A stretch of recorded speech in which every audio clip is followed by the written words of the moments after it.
bienvenue dans le flot conscient, un espace où l'on prend le temps de respirer, de penser et d'habiter pleinement ce qui nous traverse. Une immersion dans le présent où le yoga, la philosophie et le développement personnel s'entrelacent pour éveiller le corps, le cœur et l'esprit. Ici, la parole circule avec intention et on laisse couler les mots sans précipitation.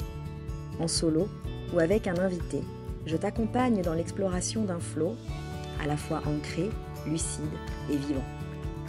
Des formats courts pour des idées longues, destinés à celles et ceux qui se posent des questions, veulent penser autrement et apprendre à se connaître. Je suis Alexandra, professeure de yoga et naturopathe, et je t'invite à entrer dans le flot, tout simplement.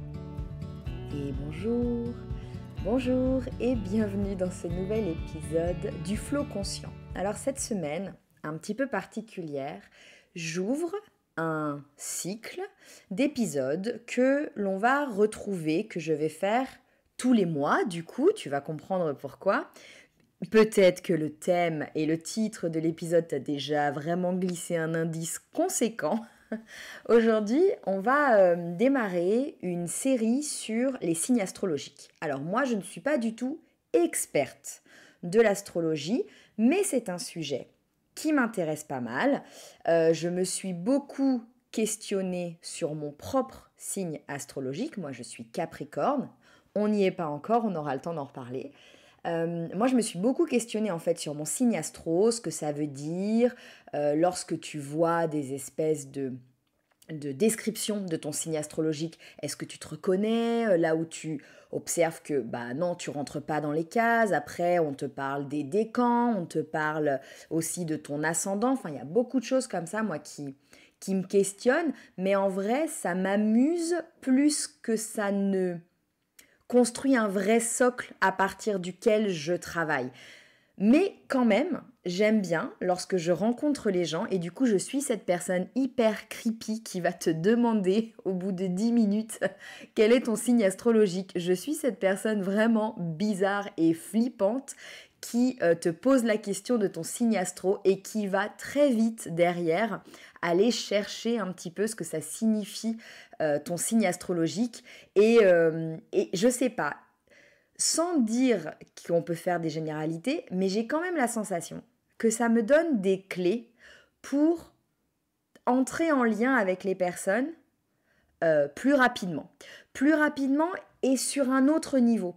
Parce que bien souvent quand tu rencontres quelqu'un, quand tu discutes avec une personne, que ce soit dans la sphère, je sais pas moi, amicale ou professionnelle, au départ, tu sais, c'est un peu du chit-chat, de bavardage, tu viens d'où, tu fais quoi comme boulot, ah bon, t'as enseigné dans telle salle, ah bah dans telle salle, moi je connais un tel. Et tu vois, en fait, les conversations, et c'est tout à fait naturel, les conversations sont très superficielles. Et moi, ce type de conversation-là ne m'intéresse pas. Ça m'intéresse pas, c'est-à-dire que vraiment, au bout de 2 secondes, je m'en fous du parcours de la personne.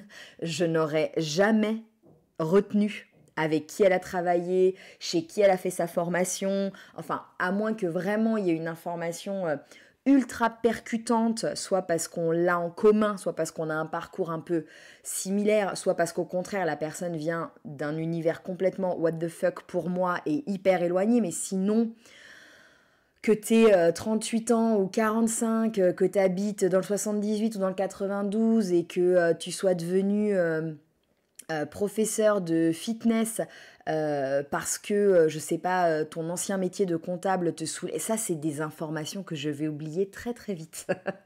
Et par contre, je vais assez rapidement poser la question de « Et sinon, ton signe astrologique, c'est quoi ?» Donc, conversation hyper chelou pour des gens que ça n'intéresse pas et qui vont se dire « Ah là, ça y est, c'est elle la personne très très bizarre qui va venir me dire qui je suis et comment je fonctionne uniquement parce que je vais lui révéler mon signe astrologique. » D'ailleurs, je sais pas si toi ça t'est déjà arrivé, mais moi ça m'arrive parfois que certaines personnes traînent un peu des pieds avant de me dire leur signe astro. Je pense que ces gens-là, c'est parce qu'ils savent un petit peu les tenants et les aboutissants et les contours de leur signe du zodiaque et qu'ils ont peut-être un peu peur qu'on fasse des raccourcis. Raccourcis que l'on va faire, d'accord, n'est-ce pas?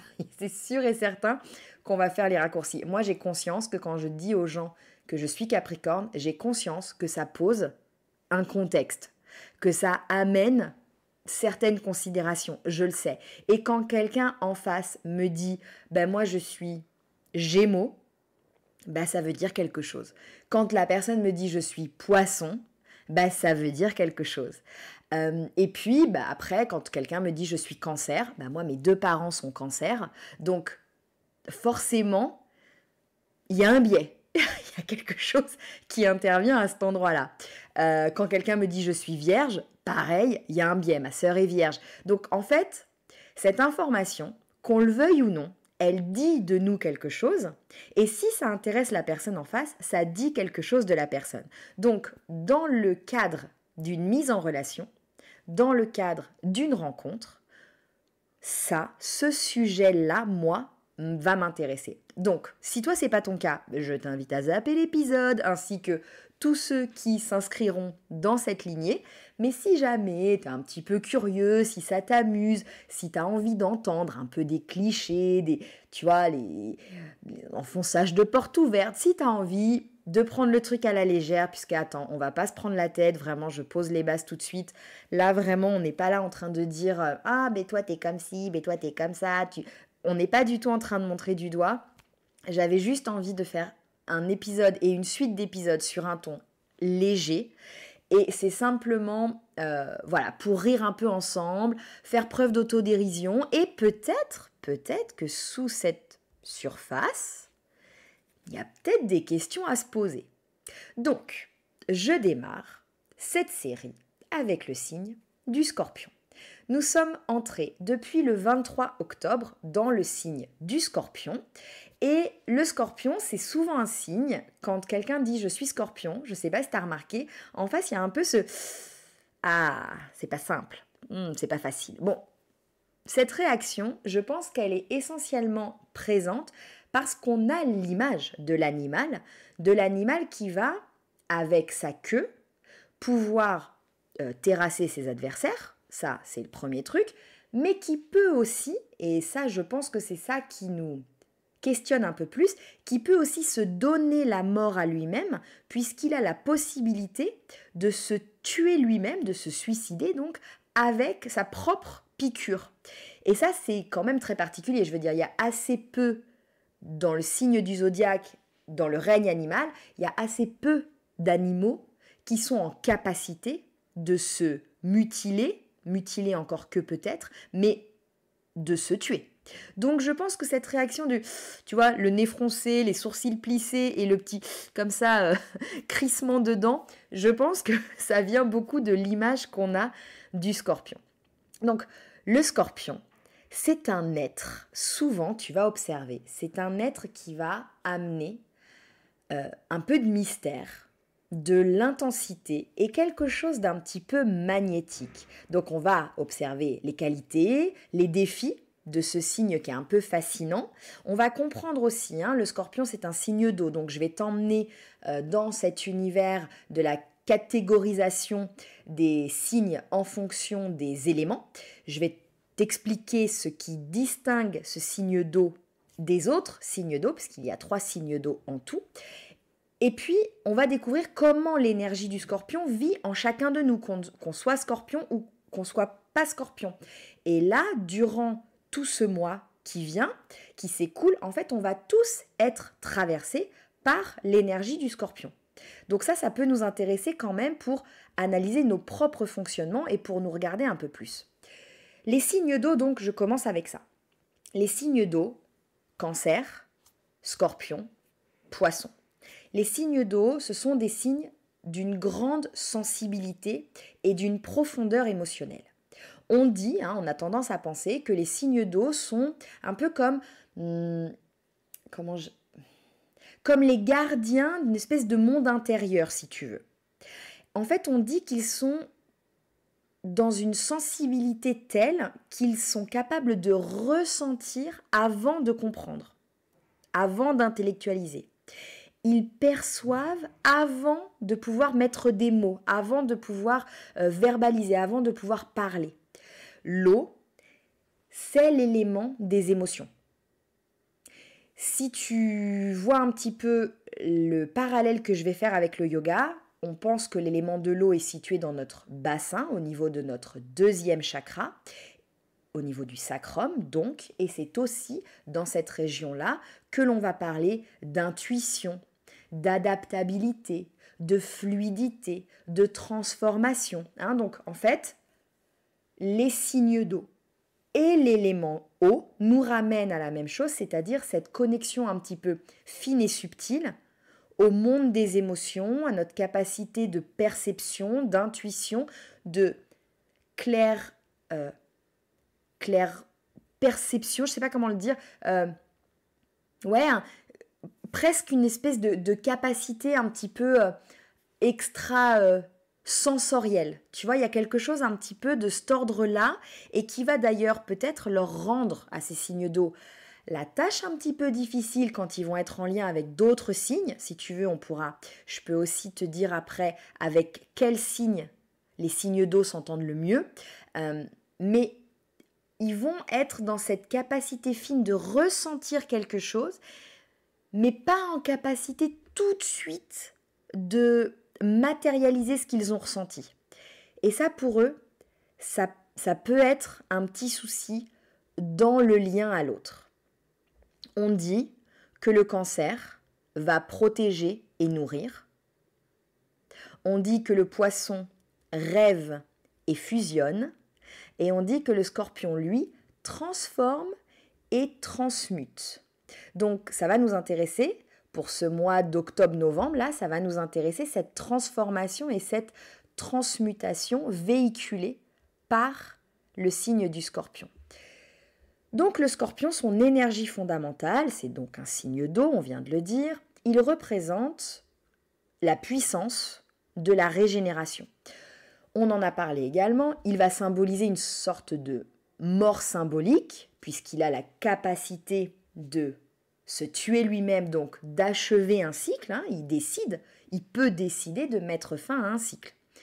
Mais dans cette espèce de mort symbolique, il y a aussi la capacité de renaissance. On fait que face à des cycles, et lorsque quelque chose se termine, quelque chose recommence. Ça, c'est peut-être un petit peu l'énergie du scorpion. L'énergie du scorpion qui arrive aussi dans un moment là dans notre année, au niveau des saisons, où l'automne est en train de laisser vraiment sa place aux prémices, au début de l'hiver. Et en fait, on sait que sous cette surface un peu dormante de l'hiver, puisque les feuilles sont tombées, on a l'impression que les arbres sont un peu endormis, voire morts, mais on sait en fait que sous cette apparente immobilité, il y a une vérité qui se cache. Il y a quelque chose qui est en train d'arriver. Il y a quelque chose qui est en train de se mettre en mouvement dans la terre, sous la terre, et qui va attendre son heure pour renaître. Donc le scorpion, dans son archétype, dans son énergie principale, il y a un peu ça. Il y a la mort symbolique qui sous-tend une renaissance. Donc, il y a cette idée de mettre fin à un cycle, accepter que quelque chose s'arrête pour que quelque chose d'autre renaisse. Ou peut-être la même chose mais sous une autre forme. Donc, on va le comparer, le scorpion. On va le comparer au phénix, même énergie. On peut le comparer au sorcier, capable de transmuter, capable de transformer les choses. On peut le comparer à ça. Et dans les mots-clés qui concernent le scorpion, donc je l'ai dit, il y a l'intensité, il y a la transformation, il y a un peu le mystère, puisque c'est quand même un animal, un signe qui reste comme ça un petit peu questionnant. Il y a une forme d'authenticité. Alors je pense que cette authenticité, c'est quelque chose qu'on ne voit pas tout de suite chez les scorpions, justement parce que mystérieux. Et parce qu'entouré d'une sorte de voile qui laisse planer un certain doute et qui ne donne pas forcément tout de suite accès à cette authenticité. Et aussi parce que ce ressenti, cette clairvoyance, je ne sais pas comment dire, cette claire perception émotionnelle, va leur donner des billes avant de pouvoir en parler. Et donc, ils vont adopter une attitude en lien avec ce qu'ils ont pressenti, ressenti, mais qui sera peut-être pas lisible pour tout le monde. Donc l'authenticité, c'est quelque chose que l'on va peut-être découvrir après coup. Une fois qu'on commence à maîtriser un petit peu le scorpion qui se trouve en face de nous.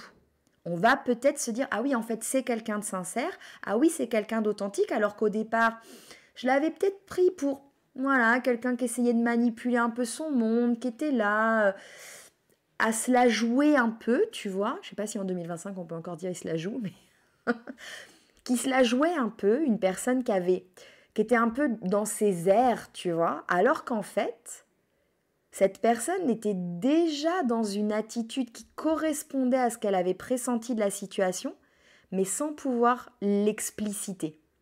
Donc, il y a une forme d'authenticité, bien sûr, chez les scorpions, mais qu'on va peut-être découvrir un peu après, je dirais. Et parmi les autres qualités du scorpion, on va parler de la passion et de la profondeur. On sait que les scorpions sont des personnes, c'est un signe, hein. Ces gens-là ne font rien à moitié. Quand ils aiment à fond la caisse. Quand ils s'engagent corps et âme dans quelque chose, leur activité professionnelle, un nouveau projet, une amitié. Enfin, vraiment, ce sont des gens qui vont se donner à 100%. Mais d'un autre côté, hein, une fois qu'ils ont compris ce qui se jouait en face, et si ça ne leur convient pas, bah, comme ils font rien à moitié, s'ils détestent, ils détestent vraiment. Ils sont moyennement capables de la nuance. Moyennement, très moyennement.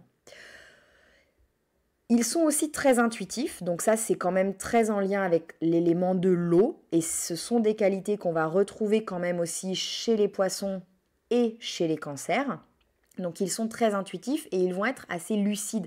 Ils vont percevoir ce que les autres ne disent pas. Ils vont sentir les vérités qui sont un peu sous-jacentes, qui sont un peu invisibles. Tu vois, ce truc que toi, t'essayes de masquer tant bien que mal en priant pour ne pas être percé à jour. Et en fait, le scorpion, assez vite, il va déceler ça. C'est un signe qui lit clairement entre les lignes. Et ça peut être vraiment d'une précision déconcertante. Donc toi qui es en face, si tu te sens percé à jour, si tu as l'impression qu'on a découvert tes intentions, si tu as l'impression que la personne te comprend extrêmement vite, ça peut être bousculant aussi. Et on peut parfois éviter de se frotter, de se rapprocher des scorpions, parce que cette qualité qu'ils ont de lire clair chez les autres, ça peut être un petit peu inconfortable. Parce que, tu vois, c'est un peu bousculant, quoi. Dans les autres qualités, il y a cette capacité de transformation. L'une des plus belles qualités du scorpion, c'est justement sa capacité à renaître. En fait, le scorpion, c'est peut-être lié à cette capacité qu'il a de se tuer lui-même, hein, mais en fait, il est capable de traverser des grandes crises existentielles, des moments hyper déstabilisants dans la vie, et il va se relever plus fort. Il est capable de se régénérer. Ça va lui prendre un petit temps. Il y a un petit temps de mutation qui va s'opérer. Il y a un petit temps d'abord de deuil, tu vois, de rentrer à l'intérieur de soi, presque de devenir un truc un peu ermite, tu vois, de se couper des autres, de se couper du monde. Il y a cette volonté de s'enfermer, mais c'est vraiment dans l'idée de se dépouiller de sa vieille peau, de sa vieille carapace, et de se régénérer et de revenir plus vrai, plus fort, et capable d'une toute nouvelle aventure. Ça, chez les scorpions, c'est assez marqué, hein. Donc, c'est quand même un signe qui est vraiment très intéressant, et je dirais, pour avoir donc, tu as compris, vu des cancers à l'œuvre durant toute ma vie, je dirais que le cancer, il a un peu ça aussi. Moi, j'ai constaté chez les cancers une résilience qui est quand même vachement marquée. Vachement marquée. Et donc, c'est peut-être quelque chose qu'on retrouve quand même, voilà, chez les signes d'eau. Ce truc de traverser des épreuves et de pouvoir vraiment s'en relever. Alors oui, bien sûr, là je te dis ça, tu dis oui, porte ouverte, tout le monde se relève. On se relève de tout, le temps fait les choses. Mais je pense que certains sont mieux équipés, mieux armés que d'autres pour faire ce travail-là. Ce travail d'acceptation, de deuil, de régénération et de hop, on transforme le truc et on repart. Je pense que certains sont mieux équipés que d'autres. On verra, on continuera d'aborder tout ça au fur et à mesure. Par contre, évidemment, les scorpions ne sont pas des gens parfaits.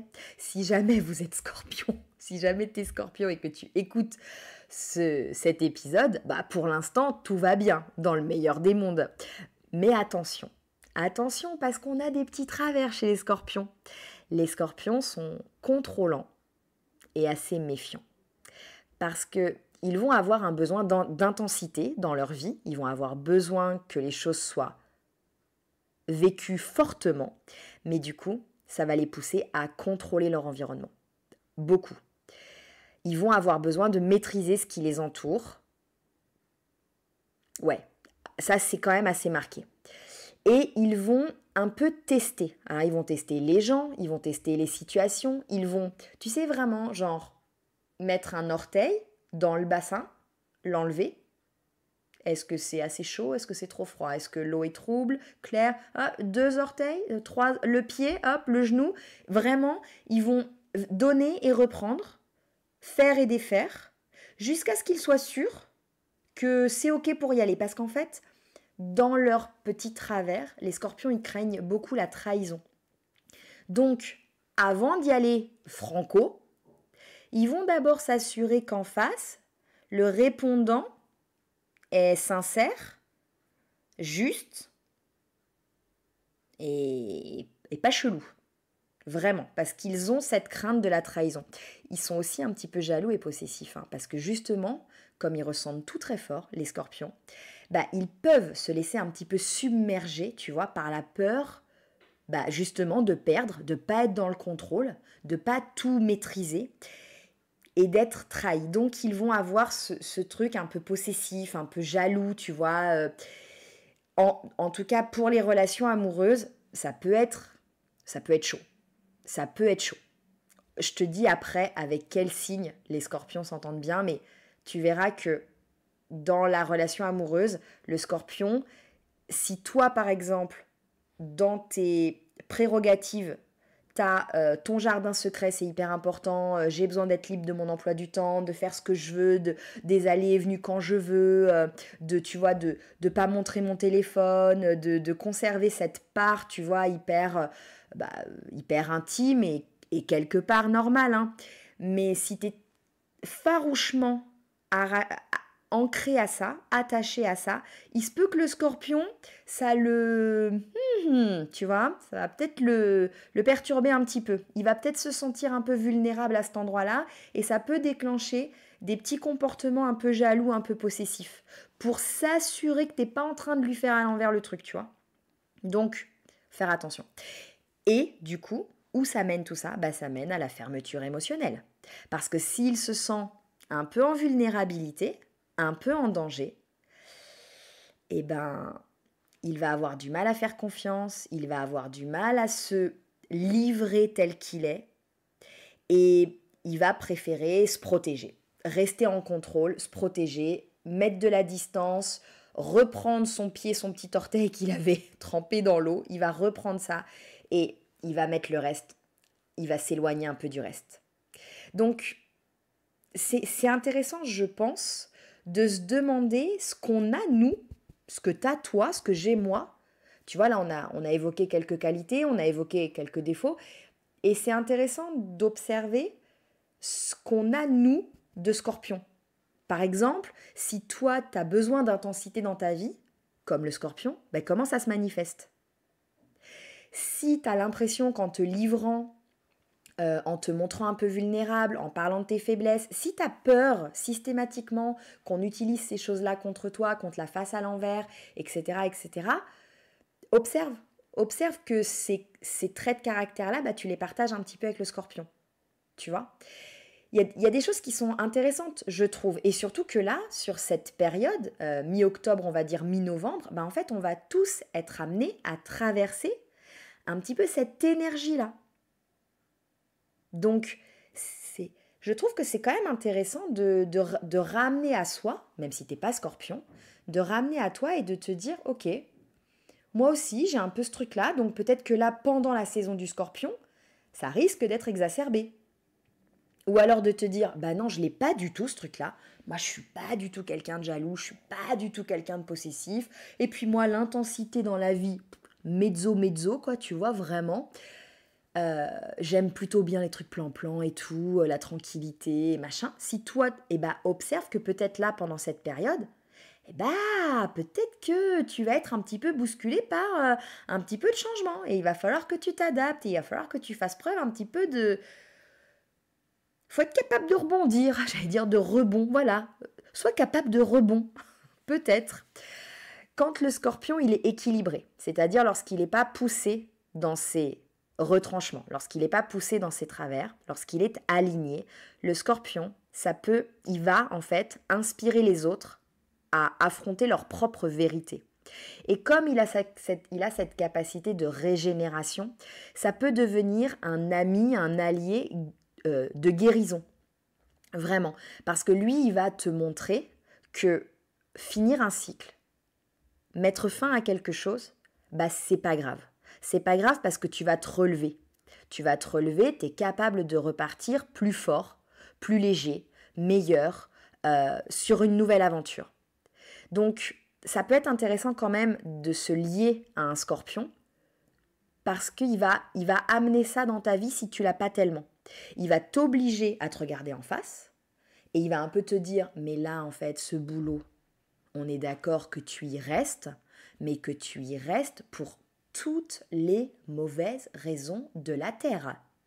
Il va te mettre un peu face à ce miroir-là, qui va être hyper inconfortable pour toi, mais il va te dire, mais tu sais, tu peux arrêter ce job et tu vas retrouver un autre job. Ça, tu vois, ça va venir guérir quelque chose chez toi peut-être qui n'était pas encore capable de traverser ce truc-là, de faire ce pas-là, d'aller vers cette nouvelle aventure. Il va venir en soutien. Et sa mission, ça va être de transformer une douleur ou la peur d'une douleur en sagesse.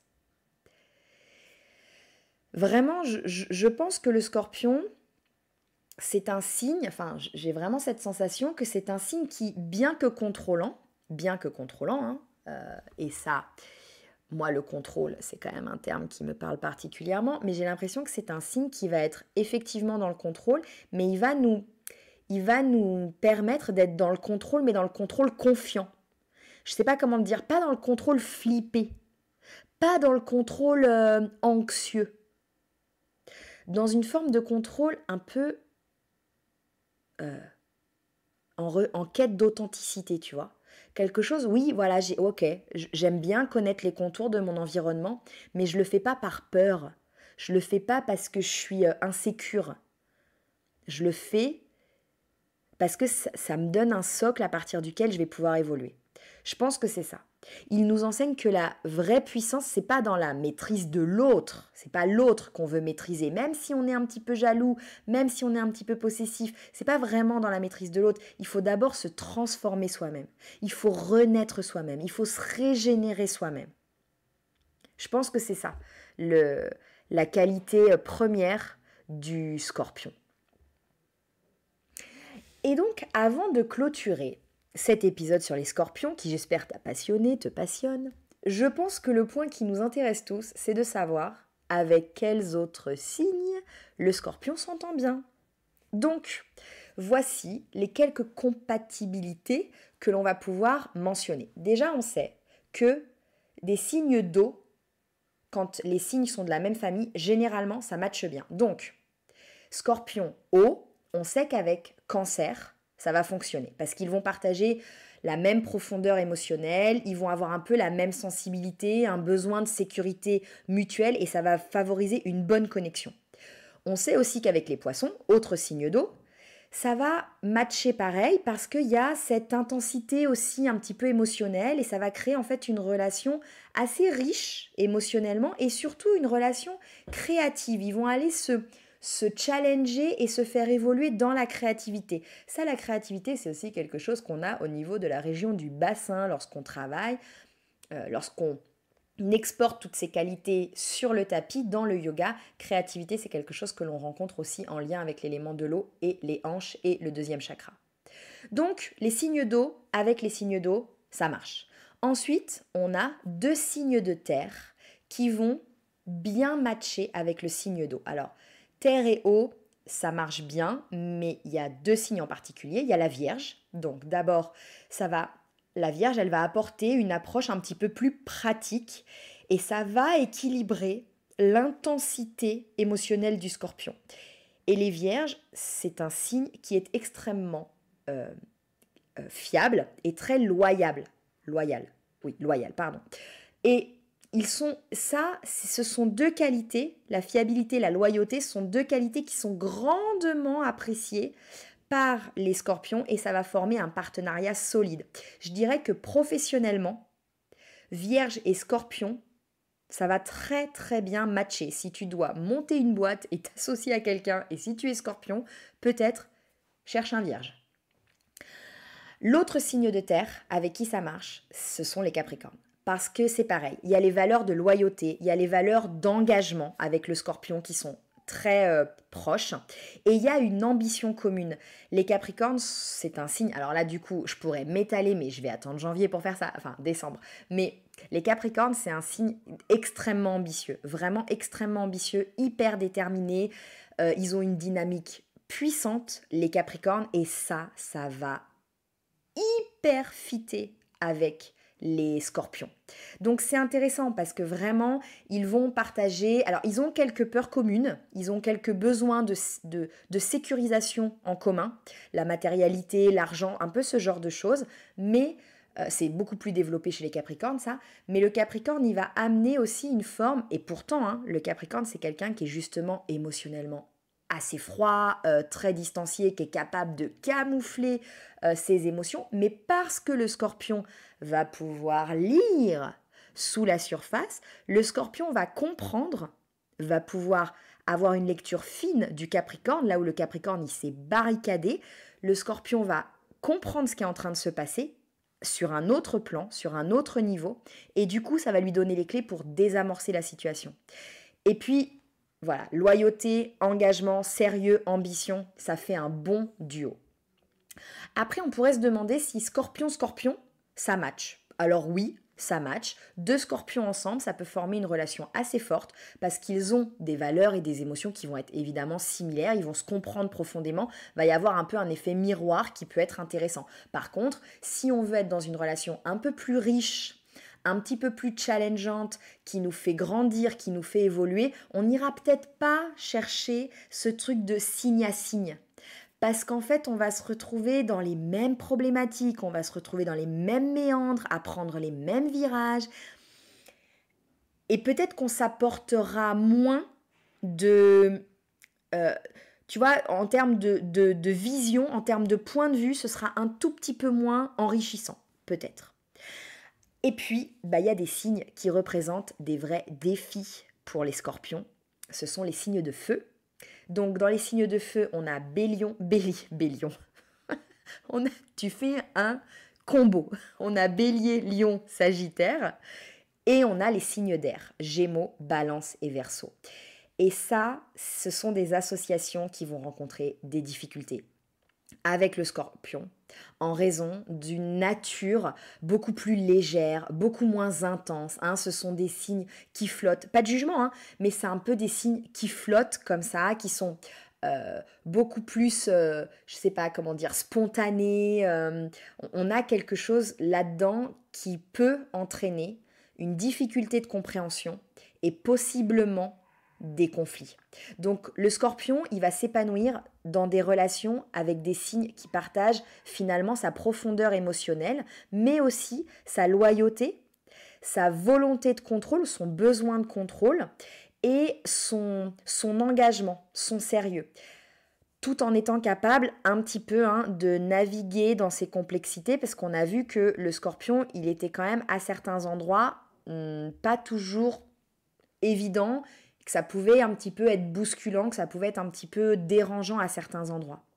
Donc finalement, et je vais clôturer là-dessus, l'énergie du scorpion, c'est une invitation à l'introspection. Je te rappelle, le scorpion, il va te dire, ok, regarde-toi en face, regarde-toi dans le miroir, vois la vérité que tu essayes de planquer sous le tapis depuis tout à l'heure, ou depuis des années, voire des dizaines d'années, et autorise-toi à aller regarder ça, et peut-être que ce serait le moment de mettre fin à un cycle professionnel, amoureux, relationnel, une relation familiale qui marche pas, un conflit comme ça sous-jacent, latent. Ce serait peut-être le moment de mettre fin à ça pour te permettre de mourir, une partie de toi en tout cas, et renaître.